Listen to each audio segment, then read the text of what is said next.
Welcome back, everybody, to Disc Media, a startup story, the podcast where we take you behind the scenes of starting a business from the ground up.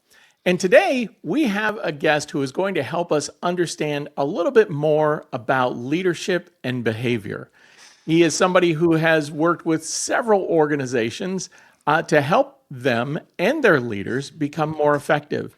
And this is oftentimes because as leaders, we can sometimes stall out. We create the plans, we create the strategy, we do all the things we're supposed to, but for whatever reason, things just kind of repeat themselves. The same kind of problems reemerge, the same situations keep coming back.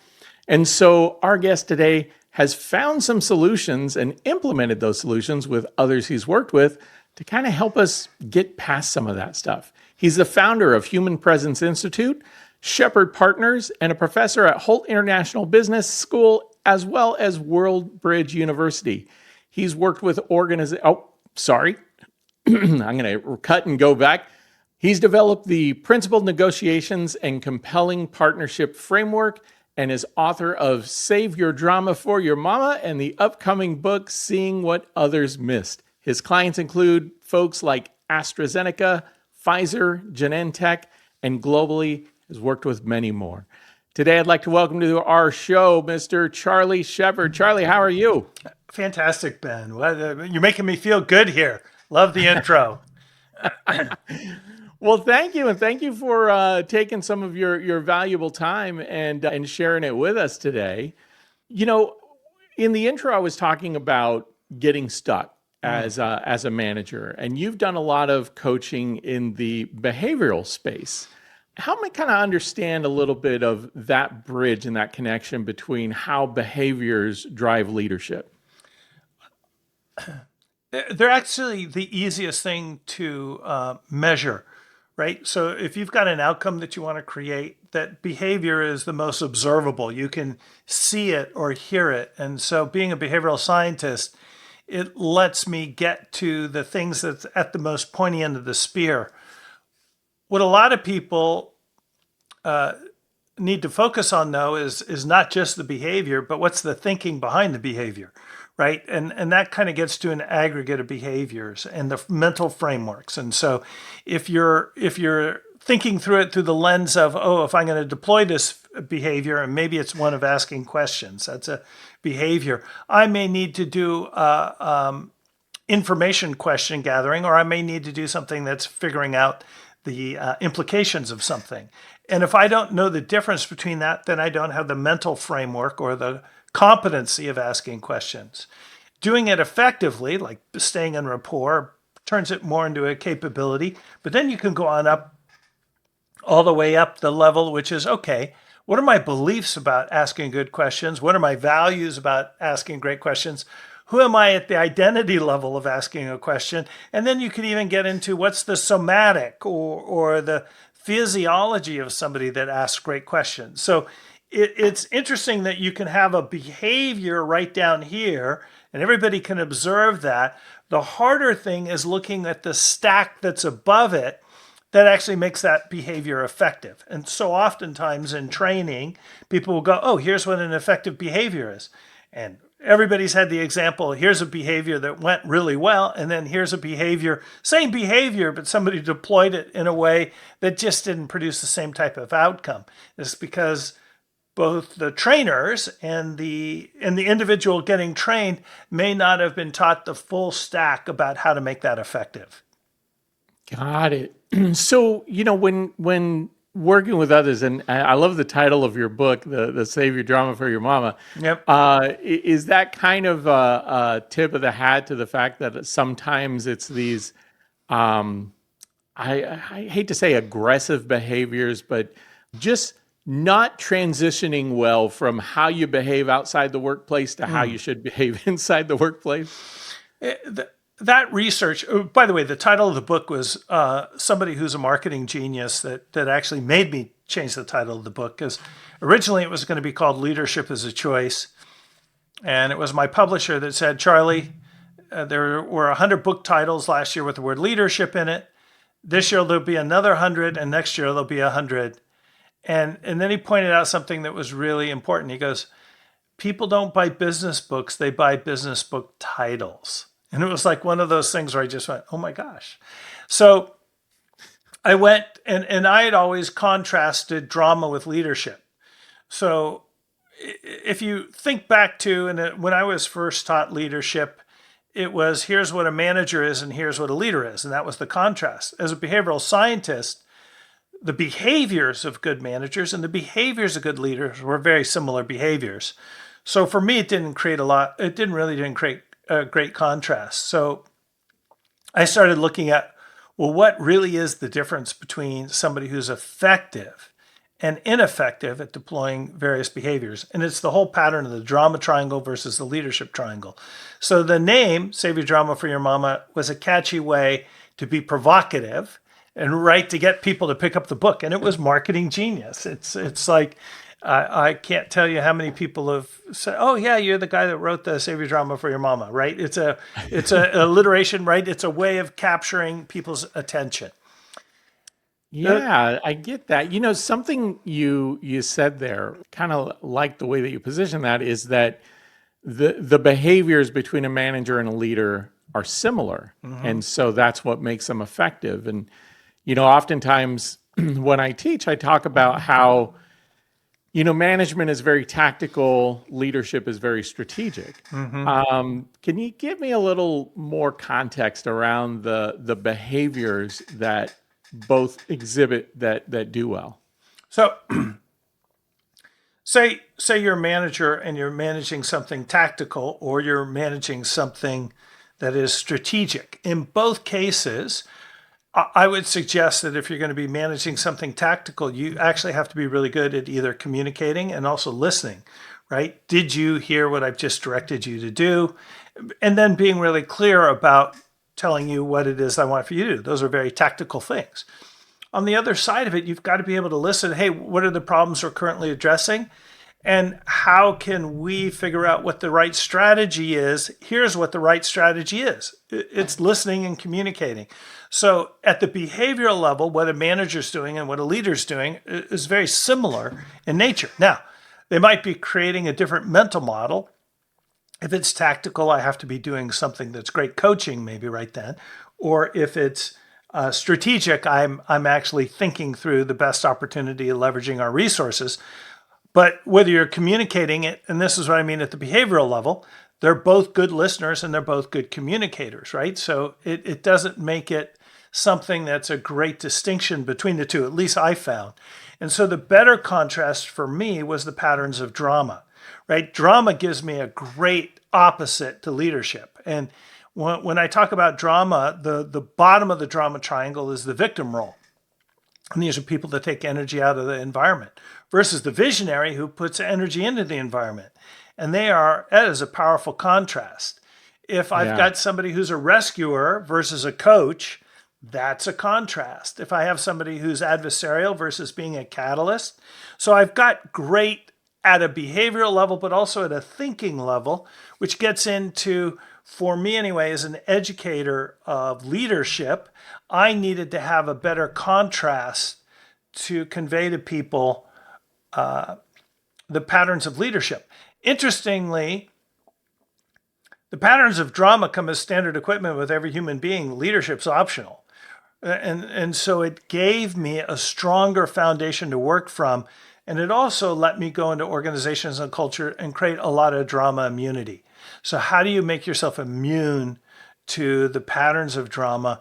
Because in organizations, if you've got people that are kind of stuck in what I call the drama triangle, their ability to influence others is almost 25x more powerful than the person that's creating a compelling vision. So you really need to architect the kind of culture that doesn't allow drama to exist. And that takes a certain amount of effort and intentionality. And I've been doing it now for 40 years. So I feel like I can help organizations go down that particular path.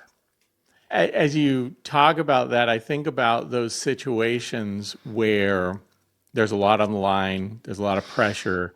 And I've always found, you know, I've been doing project management in the consumer products world for over 30 years. And have had some intense projects. And, I'm a very cool under pressure kind of person. That said, though, you have certainly come across instances of others who haven't been, where pressure really kind of gets to them. And so how do you wrestle that? How do you lead through chaos and disorder and pressure? So if I go back to the original metaphor, is drama is the opposite of leadership. That and the function of drama is to create more drama, and it's taking energy out of the environment. The first thing you have to do is to I love notice. that, by the way. Yeah, it's so the first thing you have to do is actually recognize that you're going into the drama triangle. And like I said, it's standard equipment on every human being, so it exists. It's the absence of choice. We've only got about 3 milliseconds before we're into an automatic pattern. Right? This is why compelling visions are so important. If you've got a compelling vision and you run into, say, challenges in the environment, the vision kind of takes you through and lets you make a choice, a conscious choice about what the right behavior is. A lot of times the patterns of drama are these automatic historical or wounded patterns that occur. And the challenge becomes when it happens in an automatic way. So first thing to do, if you want to stay out of the drama triangle and you want to stay focused, is breathe. It's almost always when somebody goes into drama, they stop breathing. Their breath gets shallower.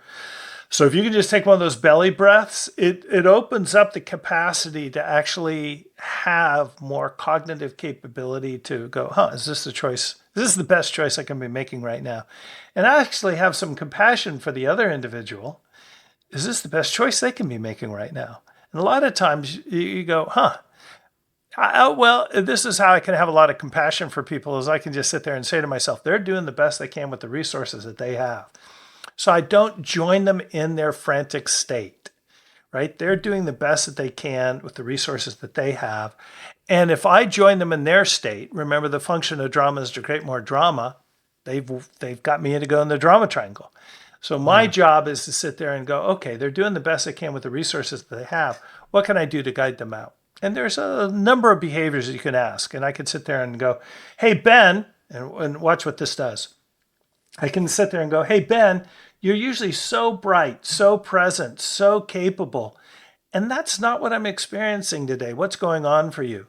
So the reason why I framed it the way that I did is I'm giving you a way out of your stuck state. And I'm letting you, and I'm reminding you of how I know who and what you are. And so that lets you go, and then I can go in and find out what's going on for you. I can ask the implications. Okay, how's that a concern? How's that a concern? What would you rather have in this situation?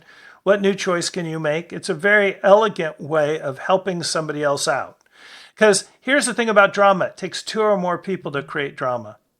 You might be over there in your own personal frustration, but you didn't create any. I mean, I have down days, right? It's just, am I bringing somebody else down with me? That's the thing. It's you want to be aware of the state that you're leaving people in. Yeah, man, so many good nuggets of information in there. Which kind of leads me into the next thing I wanted to ask you about, because you've gotten a lot of experience with labor negotiations. And I remember years ago in my undergrad, one of our required reading was Roger Fisher, Getting to Yes. Getting Yes. Learned about BATNA. And, just learned about Roger Fisher, and how incredible he was. But you've been working with labor organizations for many years. You have a 33-year record of 0 work stoppages, which is just amazing. I think we need to send you to Congress. How? So one of the great things, Roger Fisher's book, Mutual Gains Bargaining, philosophically is it's a tour de force, and it was actually pretty hard for people to put it into action. So one of the things that I do is I model excellence, and I modeled a number of people who are actually putting the model into place, and it kind of went beyond Roger Fisher's work. The second thing is a number of us got together and looked at, okay, what are the behaviors that you need to actually put real relationship in place? So if before I would ever deploy a mutual gains bargaining model, I would actually sit there and foster relationships. And a lot of times we'll go on in and we'll do something very safe, which is we'll do a mutual gains bargaining around creating and architecting a safety culture, right? How do you build rapport and relationship? And I, there's so many methodologies that I've got that handle the relationship before we actually get to the bargaining. And what that does is then the bargaining, it works. It's the framework. I know people talk a lot about frameworks. What I have put together is the frameworks, and they're actually frames of information, right? For those of you who are just listening, I'm drawing, but there are frames that if you follow the sequence and you take on the approach, you can. I've had 13 party negotiations, right? There was a negotiation that we did, was it last year? 2 years ago, where it was 3 different unions, 2 different languages, and 1 company. But it was 3 different sites, and sometimes there were 2 unions in the site, right? You get the complexity of all of that. And so because we're masters at putting the right frames in at the right time, they got a bargain. And by the way, everybody loves to strike at that particular site because it gives them a vacation in the tropics when it's the dead of winter. So we were able to shift something in that organization. This was not mine, but he is one of my dear friends and colleagues that is also an expert in deploying these frames, Alan Parker. He was knighted in Australia, so he has the Order of Australia now because there were 400 different constituents on water rights. And he was able to negotiate in a record amount of time the policy around water in Australia because he took the time to put all 400 people in preparation beforehand through the frameworks that allowed a deal to happen and occur organically.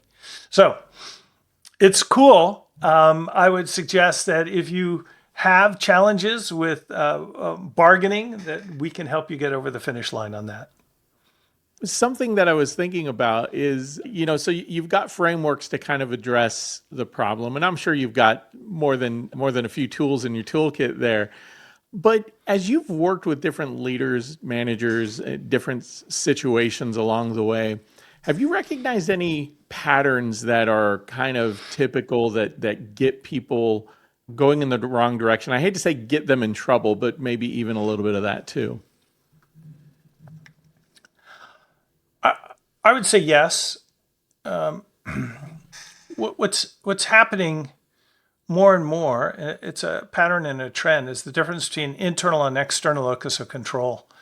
Internal locus of control is I'm architecting my future. External locus of control, the environment's doing it to me. And that particular one of blaming the environmental circumstances is a huge one that gets people into trouble really quickly. Because whether it's true or not, it's irrelevant. Because the more you can take ownership and architect the outcomes that you want, the more you kind of control your own destiny. So I think that's a pretty basic pattern. A lot of times people are unaware of where they're locating the control. I want to be mindful of your time because I know that you've got a hard out. And something that I want to ask you that I ask everybody all the time, which is, what is the one thing right now that you are working on that gets you excited about getting up and going to work? There's 3. Sorry, you can't have one.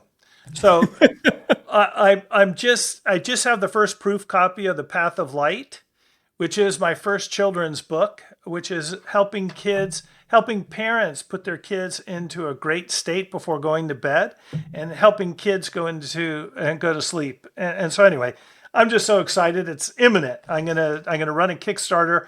It's 12 books. So this is book 1, and I'm doing a Kickstarter so I can fund the drawings and the art for books 2, 3, 4, 5, 6, 7, 8, 9, 10, 11, 12. So that's number 1. Number 2 I'm doing something called the Human Presence Institute.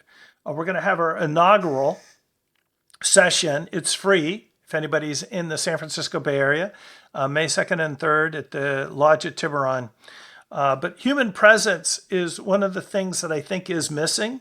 And it's if we can get more of our human present, it changes every relationship out there in the world. It's the force multiplier behind leadership. It's the force multiplier behind influence. It's the force multiplier behind great marriages, right? If you can bring your human and make it present. So I've constructed, it's taken me a long time to get to this, but I've constructed a program that I'm delivering the first weekend in May. And then basically what I'm going to be doing is certifying people to go out there and be able to deliver it. And it's free. And anybody gets certified will have to deliver it for free. It's a way of getting more human presence out there in the world. And I'm excited about it. I did say 3. So yeah. The last one is we're finally getting our data back. So I'm an entrepreneur besides my management consulting practice. We've got a molecule and we're getting that data back. And it looks like we will be able to make advanced cancer survivable. So all solid tumors, because we're going after the metabolic engine of just cancer cells, we're both cytotoxic and immune system modulating with low off-target effects. We're excited. We're doing a fundraising round and look to get that into the clinic in 2027 and validate that what we're seeing in the lab right now we can bring to humans. So anyway, if you ask me to choose, I can't tell you. Kid, human presence, oncology. I think that they all get me excited when I wake up in the morning. That is a really cool list of stuff. Man, that is awesome. Well, Charlie, I want to make sure that people know where to find you. So how do people reach out, get in touch, learn more about you and your work? So LinkedIn, you can see everything that's there. I'm starting to post more on LinkedIn. I'm going to start posting a lot of different places. Sheppard Partners, www.sheppardpartners.com. That's my consulting practice for the last 4 decades. I'm going to have everything linked in there, including the Path of Light books. And then there's, Arjuna Therapeutics is another way for the biotech company. And then humanpresence.org is just humanpresence.org. If it's intriguing and people want to explore that more, I would invite you to join into the work that we're doing to architect and create more human presence in the world. That is awesome. And, as you come up with, I would love to have you back and just talk about some more of the work that you're doing. I know we got a little delayed start today, but that's quite all right. Hopefully, the door's always open for you to come back anytime. Ben, what a pleasure. You're a great interviewer. So thank you. Well, thank you. For everybody else, thank you guys for checking out Disc Media, a startup story. I'd like to remind you, we are on the path right now to 100,000 subs by the end of 2026. We just crossed 25,000, so amazing work, y'all. Thank you very much for that. Remember, tell your friends, tell your enemies most especially, because they're the ones who are going to take action on your words. And if you need something to do, check out my website, benalmost.com. You'll find information about my book, 10 Topics to Help Managers, Leaders, and Entrepreneurs Get Better at What You Do. That's it, my friends. That's all we got for today. Thanks much. Have a good one. Thanks for listening to Disc Media, a startup story. This podcast was produced and edited by Ben Olmos and is a production of Disc Media Corporation. If you're interested in learning more about anything you heard on this episode, please reach out to us at podcast@discmedia.com. You can also get more information about this and other episodes or information about our guests by checking out dailypitch.news, our business and insights publication focused on helping managers, leaders, and entrepreneurs get better at what they do.